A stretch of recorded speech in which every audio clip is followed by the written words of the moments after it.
آپ نے عام شام ایک حدیث سنی ہوگی کہ یہ کیلا حضرت اویس کرنے کے لیے اترا تھا. یہ ہماری عورتوں کو بھی پتا ہے اس حدیث کا. یہ کوئی حدیث نہیں ہے. آپ نے ایک اور حدیث سنی ہوگی کہ نبی کریم صلی اللہ علیہ وآلہ وسلم نے ایک بڑھیا کی گٹھڑی اٹھائی, اسے اس کی منزل مقصود تک پہنچایا. اس بڑھیا نے پھر دعا دی, بیٹا کہنے لگی کہ محمد سے بچ کے رہنا, وہ جادو کرتے ہیں معاذ اللہ. حضور نے فرمایا وہ جسے تم یہ کہہ رہی ہو میں وہی ہوں. اس پر شاعری بھی کی ہوئی ہے لوگوں نے. یہ کوئی حدیث نہیں ہے. وہ کوڑا پھینکنے والی بوڑھیا کی عورت حدیث آپ نے سنی پڑی ہوگی, ہم نے اس کا کہیں وجود نہیں دیکھا. وہ حضرت بلال حبشی نے صبح کی اذان نہ دی تو سورج نہ نکلا. یہ سب کسی قوال کو کہیں سے ملی ہیں, ان کا کتابوں میں کہیں وجود نہیں ہے. اب بتائیے, یہ غضب صرف ہمارے مسلک میں ہو رہا ہے, کوئی اور یہ بیان بھی نہیں کرتا.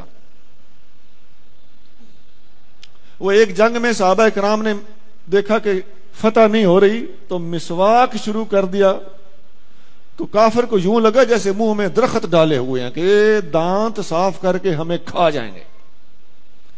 اس بات کا کہیں کوئی وجود نہیں ہے. میں نے کتنی ہی باتیں سنا دی آپ. وہ حضور صلی اللہ علیہ وسلم کے پاس ایک بندہ بیٹا لینے آیا تو وہ آپ نے فرمایا کہ تیرے نصیب میں بیٹا نہیں ہے. باہر نکلا تو امام حسین رضی اللہ تعالیٰ عنہ کھیل رہے تھے. آپ نے فرمایا 1 2 3 4. حضور باہر تشریف لے آیا, آپ نے فرمایا حسین بس. اب اس کا کہیں کتابوں میں کوئی وجود نہیں, محققین کے ہاں اس کا کوئی وجود نہیں. اس قسم کی باتیں ہیں. کچھ اور بھی بہت ہے, میں نے کافی ساری باتیں سنا دی ہیں. ایسی حدیثیں ہمارے ہاں ہمارے اہل سنت کے حلقوں میں, خاص طور سے عوامی حلقوں میں اور خواتین میں, اور خاص طور سے یہ جو ہم الحمدللہ معجزات کرامات کے سب سے زیادہ چونکہ ماننے والے ہم ہی ہیں, ہماری اس محبت عقیدت اور صحیح العقیدگی سے ناجائز فائدہ اٹھاتے ہوئے لوگوں نے اس قسم کی باتیں بھی ہمارے اندر داخل کر دی.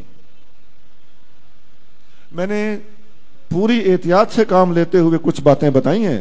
میرے ذہن میں اور بھی وہ حدیثیں ہیں جن کو حدیثیں کہا جا رہا ہے, وہ حدیثیں نہیں ہیں. اور ایسا ہے کہ اگر آپ ان کو کسی خاص طور سے کسی سٹیج پہ بیان ہو رہی ہو تو عوام کا کیا قصور.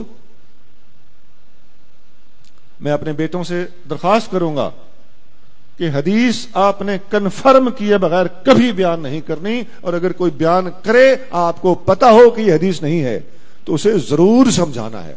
نہیں تو دین کا بہت بڑا نقصان ہو رہا ہے اور ابھی اور ہو چلا ہے.